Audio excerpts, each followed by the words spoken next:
Last week I was in Davos, Switzerland for the World Economic Forum for a YouTube program called The Davos Question. And easily the biggest highlight of my time in Davos was meeting a man named Dr. Arthur Mutambara, who is an opposition leader in Zimbabwe for a party called the Movement for Democratic Change, or MDC.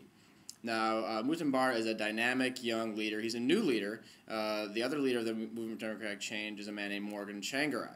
And while Mutambara was in Davos, he learned that the president, Robert Mugabe, had just called elections in Zimbabwe for March 29th. Now, here's the situation in Zimbabwe. Longtime liberation leader, President Robert Mugabe, has essentially run the country into the ground. He has reclaimed land from former colonial descendants to Zimbabwean citizens, but he's done so by essentially giving that land to his cronies. He's also got them involved in a messy civil war in the Congo that has really tapped out their military. And he's pursued economic policies that have raised inflation in Zimbabwe to almost cartoonish levels.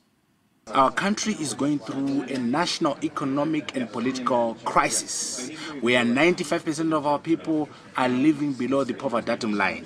85% unemployment, 4,000 people dying every week because of HIV, AIDS, compounded by malnutrition.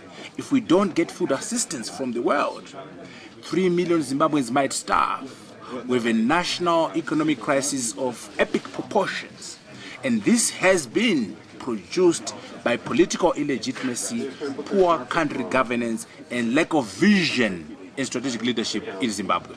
Now, unfortunately, there's a split within the Movement for Democratic Change. On one side is Mutambara and his supporters, and on the other side is Tsvangirai and his supporters. So heading into the March 29th election, there's actually a split front taking on Robert Mugabe, which is unfortunate. It really has to do with some ethnic differences, some occupational differences, and a different strategy about how to approach this election.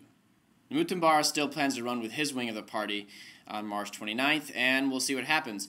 Regardless, the most important thing to take place in Zimbabwe is that there are free and fair elections, something that Mutambara really stressed in his YouTube videos.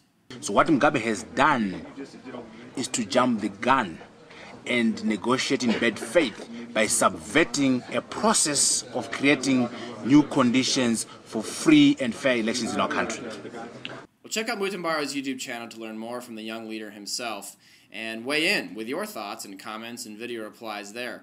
The louder the voice is for fair elections, the better chance that Zimbabwe has of meeting the needs of its people.